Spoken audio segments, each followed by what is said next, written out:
Next வந்து the tissue system. So tissues படித்தாச்சு, இப்போ டிஷ்யூ சிஸ்டம் படிக்கணும். டிஷ்யூ சிஸ்டம்னா பல டிஷ்யூ சேர்ந்து இருக்கிறது டிஷ்யூ சிஸ்டம். இதில் வந்து ஃபஸ்ட்டு எபிடர்மல் டிஷ்யூ சிஸ்டம். எபிடர்மல்னா நம்ம உடம்புல இருக்க தோல் மாதிரி வெளிப்புறம் இருக்கிற எல்லாத்தையும் பார்க்குறது தான் எபிடர்மல் டிஷ்யூ சிஸ்டம். அதுக்கடுத்து கிரவுண்டு டிஷ்யூ சிஸ்டம், அப்புறம் vascular tissue system. So first epidermal tissue system பார்ப்போம். எபிடர்மிஸ் தான் தோல் புறம் இருக்குது. எபிடர்மிஸில் என்னென்னலாம் இருக்குன்னா எபிடர்மிஸ், ஸ்டொமேட்டா, எபிடர்மல் அப்பெண்டேஜஸ் 3 தான் இருக்கும். எபிடர்மிஸ்னால் ஃபுல்லாக வந்து கவர் பண்ணுறது ஸ்கின்னு. டர்மாங்கிறது ஸ்கின்னு, எப்பிங்கிறது அப்பான் வெளியில் இருக்குது. It's outermost layer of the main plant. The epidermal cells are elongated and compactly arrange to form a continuous layer. This layer is interrupted by stomata.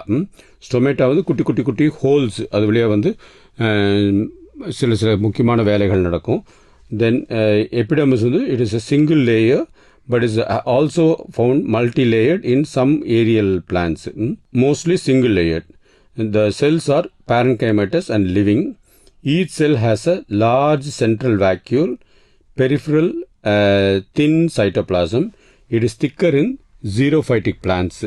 In roots, epidermis has tubular unicellular projections called root hair. Root hair தான் வந்து வெளியில் இருக்கிறது. The other substances deposits on cuticle surface may be oil, resin, silicon, salt. இதுங்கெல்லாம் வந்து அந்த தோல் புறத்தில் deposit ஆகிருக்கலாம். Next stomata. ஸ்டொமேட்டா தான் குட்டி குட்டி ஓப்பனிங்ஸ் இருக்கிறது.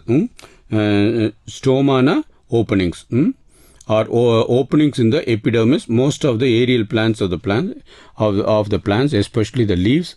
Each stomata is composed of 2 bean-shaped cells called as guard cell. And the guard cells 2 இருக்கும், which encloses the stomatal pores. They are sensitive even a small change in the turgo pressure-ல இதுவாக இருக்கும். So ஆட்டோமேட்டிக்காக அது close பண்ணி open பண்ணுறது தான் இதோட வேலை. அதோட சைஸ் வந்து 10 to 20 மைக்ரோமீட்டர் வைடு இருக்கும். In some species, guard cells are surrounded by subsidiary cells or called as axillary cells. இதெல்லாம் சேர்ந்து it is called as stomatal apparatus. Stomatal apparatus. The stoma are mostly found on the upper epidermis of the leaves.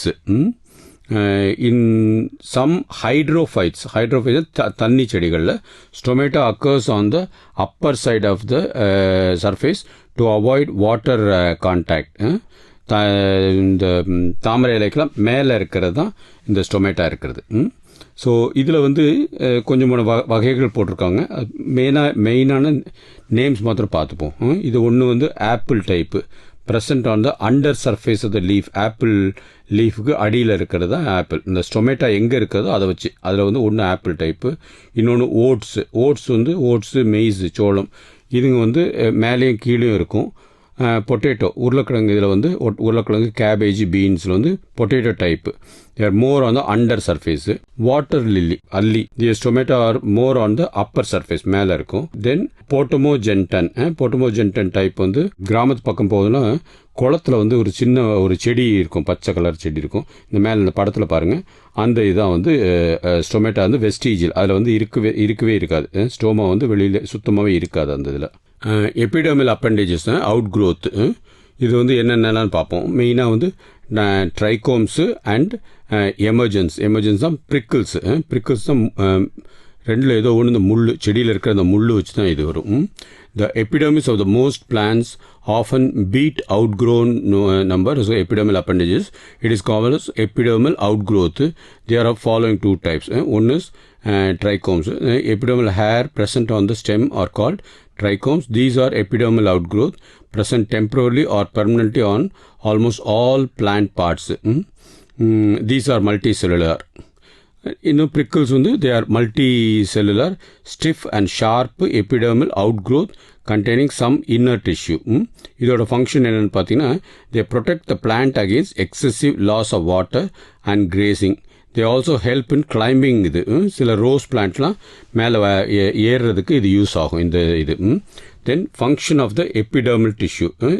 இதோட வேலை என்னென்னு பார்த்தா, it provides a protective covering all over the plant parts.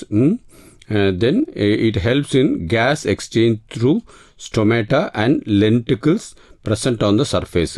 The presence of cuticle helps in reduction of evaporation of the water. இந்த cuticle இருக்கிறனால தண்ணி வெளியில் போகாமல் பார்த்துக்கிறது. The glandular trichomes excretes various useful plant products from the plant function.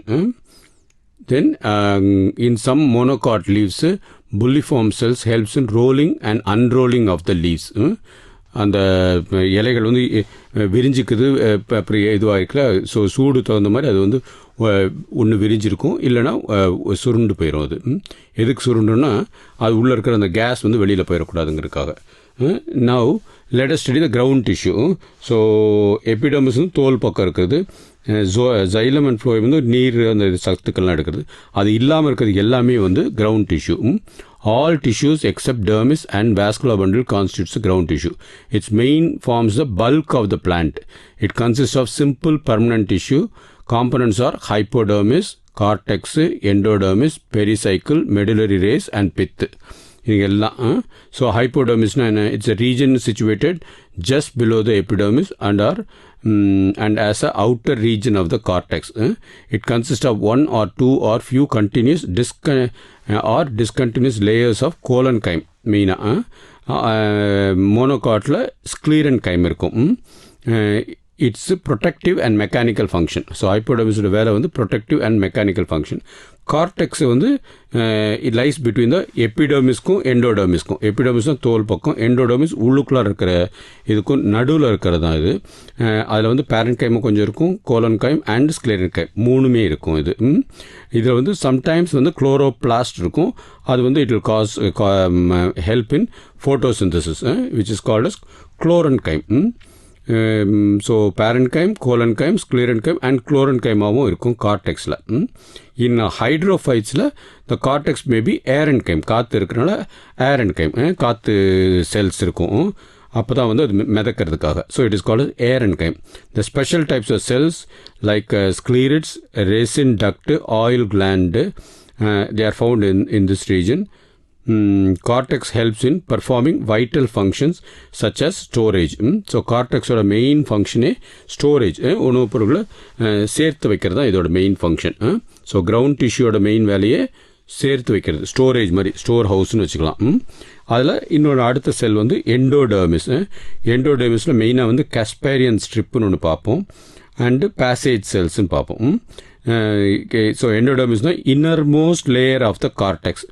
It is single layer, barrel shaped and arranged without intercellular space. The cells are parenchymatous.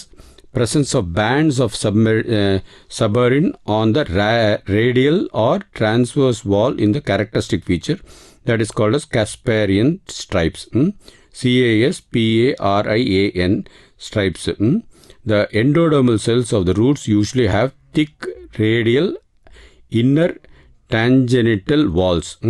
Endodermal cells வந்து of the rootல மாத்திரம் usually have thick radial and intertangential walls. These thick-walled cells form a continuous ring which is interrupted at certain places by passage cells, which are thin-walled and usually present opposite in the protophyllum region. So stemல Casparian strips, இதில் வந்து passage cells. A well-developed endodermis is present in all types of root. Aerial stems of woody dicotyledons. Gymnosperm with characteristic Casparian thickenings. Function of endoderms என்னது? It controls the outward movement of water, air between the cortex and xylem. Outward. So xylemலேருந்து வெளியில் செடிக்கு வந்து இதுக்கு வந்து cortex வழியாக தண்ணி போகிறதுக்கு, தண்ணி இருந்ததில் தண்ணி சக்தி இருக்கும். எண்டோடர்மிஸ்க்கு உள்ளுக்குள்ளாக இருக்க தான் xylem. It also maintains the root pressure and conducts water to the protoxylem. Next, pericycle, medullary rays, pith.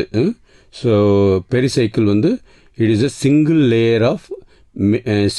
layer of cells present between endodermis and vascular tissue. ரெண்டுக்கும் நடுவில் இருக்க single layer cells. In roots, pericycle compliance of parenchyma. Initiation of lateral roots and vascular cambium during the secondary growth takes place in these cells. So pericycle is absent in roots. stem of the so pericycle is absent in the roots. Medullary rays na என்னன்னு பார்ப்போம். They are non-vascular areas which occurs between vascular bundles in dicot for lateral conduction. They are made up of parenchyme cells. These originates from apical meristemium. These they serve as function of the lateral transplant. So அதான் medullary rays. Pith வந்து the central portion of root and stem is occupied by pith. It is parenchymatous cells and also sclerenchymatous. In leaves வந்து ground tissue is parenchymatous and possesses chloroplast. Pithoட main function வந்து storage of water and food materials. Next, ground tissue of leaves. In leaves, ground tissue is the petiole is made up of parenchymatous cells with distinct intercellular spaces. In the lamina, the bulk of ground tissue is called as mesophils, which is usually differentiated into palisade and spongy parenchyme. These cells are thin-walled and possesses chloroplast. The main function of mesophil வந்து photosynthesis. So மெயினாக வந்து photosynthesis தான் இதோட function. இதான் ground tissue முடிச்சாச்சு. இப்போ vascular tissue தான் மெயினாக பிளான்ட்டுக்கு நமக்கு தெரிஞ்சுக்க வேண்டியது. அது வந்து xylem and phloem. Vascular bundle வந்து it is stand conducting which is composed of xylem and phloem in monocots, xylem, phloem and cambium in dicots. The arrangement of xylem and phloem is characteristic to particular plants. அது எப்படி arrange ஆயிருக்குன்னு பார்ப்போம். சில பிளான்ஸில் ரேடிக்கலாக arrange ஆயிருக்கும், சிலதில் conjoined, சிலதில் கோலாட்ரல், concentric. So name சொல்கிற மாதிரி ரேடிக்கல்னால் நடுவில் இருந்து வெளியில் போய் ரவுண்டாக இருக்கும்போது சென்டர்லேருந்து வெளியில் போகிறது, அதான் ரேடியஸ். ஸோ அது வந்து சில இதில் கன்ஜாயிண்ட் வந்து அடுத்தடுத்து. So xylem and phloem are present together இந்த சேம் ரேடியஸில். கன்ஜாயிண்டில் வந்து conjoined bundles are of two types, collateral and bicollateral. In dicot stem, the cambium is found to be present in between xylem and phloem, such as bundles are open. In monocots, cambium is absent. The vascular bundles is called as closed bundles. Bicollateral, this is the conjoined vascular bundle with two types of two groups or patches of phloem. One on each side of the centrally located xylem. இந்த பிக்சரில் பார்ப்போம் உங்களுக்கு தெரியும். கன்ஜாயிண்டில் வந்து அவுட் சைடில் phloem, உள்ளுக்குள்ளார xylem. That is it is closed. Cambium இருக்கிறனால நடுவில் வந்து அந்த லேயர் இருக்கிறது.